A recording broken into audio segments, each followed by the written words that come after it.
I bought a drone about 4 months ago so I could get my handle around flying it and using it and such. Maybe it was, yeah, it would have been 4 months ago. So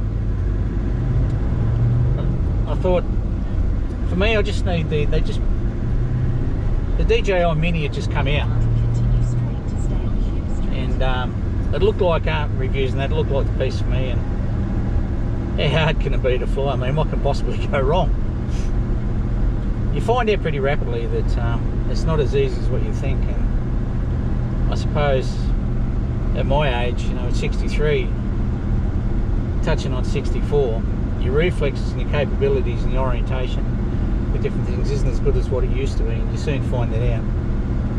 I've crashed it about 4 times, but it's the DJI Mini is surprisingly resilient, and it's had a couple of hard hits, but apart from, you know, it popping maybe a corner of the body apart, which just clicked back in, and popped the battery cover off a couple of times, and that just clicked back in.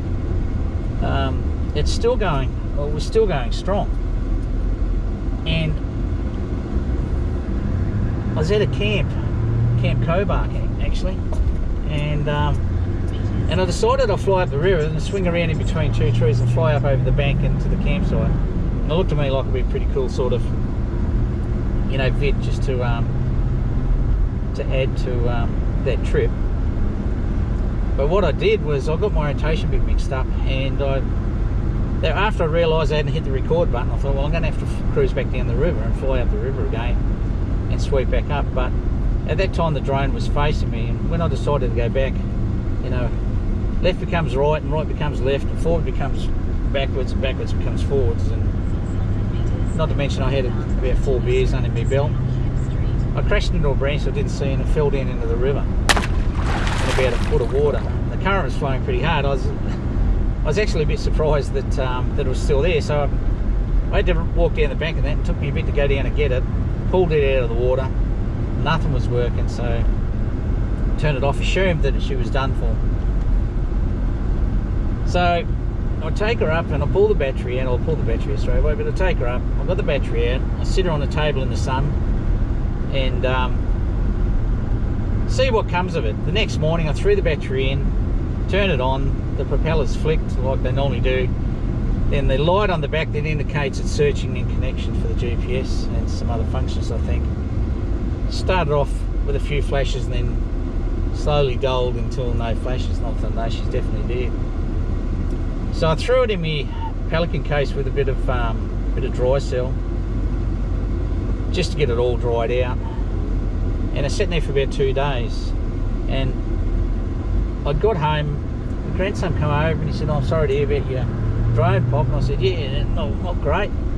And I said, look, let's just throw the battery in it, mate, and we'll see what happens.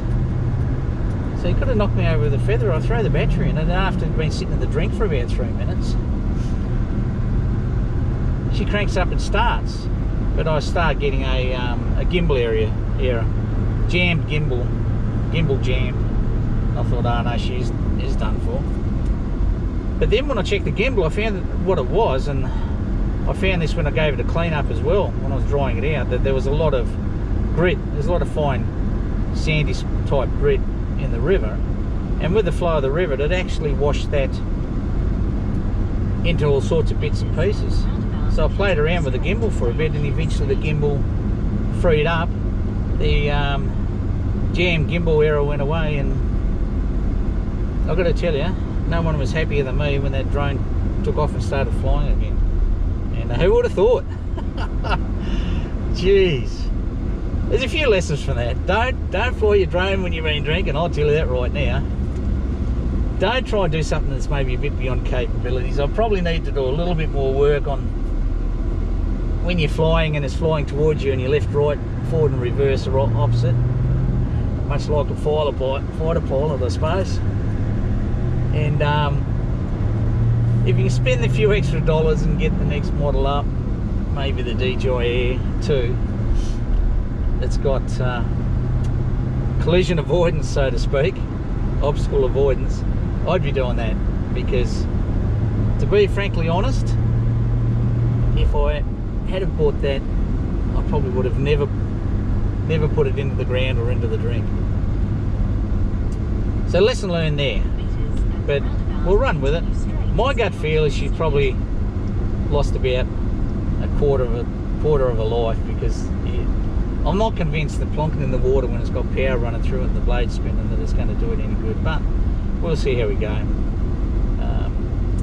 I need to save up a little bit more for luxuries such as those things now being retired and about to go on the road. The money I've spent getting ready in preparation. The bottom line is I don't have a lot of free cash just to throw around for that sort of thing. I'm very lined up with the essentials, and still to be able to save a bit of money along the way. So a couple of months time, I figure I'll probably go and buy myself the upgraded model, the DJI Air 2 I think it is. Keep my little drone just for local stuff, because there is a problem with the DJI Mini, my model anyway, is it's got very restricted distance. I've had it certain times I've only had it a couple hundred metres away and I'm getting a warning that it's losing the signal, and there's a risk in that. When I launched it off the boat and I lost the signal, it decided to go into return to home mode. Well, that's an issue, because I'd launched it from the boat and it was going to land in the drink in the middle of the lake where I'd launched it from the boat. So DJI Mini will be just for around camping, those simple shots, and nothing where I'm trying to do something smart like fly between trees or low flyovers. And the DJI Air 2 will become the one that I want for I suppose the more entertaining or more risk taking aerial shots. And I think for any still photography as well, because it's got a larger sensor and the photo quality is far greater. So anyway, we'll see how that goes. I'm about to get on the freeway. I'm getting held up a little bit. Thanks guys. Look after yourself. Enjoy life. Don't leave tomorrow what you can do today. At some point, focus to achieve your goals in life, and don't leave it too late. All the best. Have a couple of beers. Be kind to those ones you love, and I'll talk to you again. See you guys.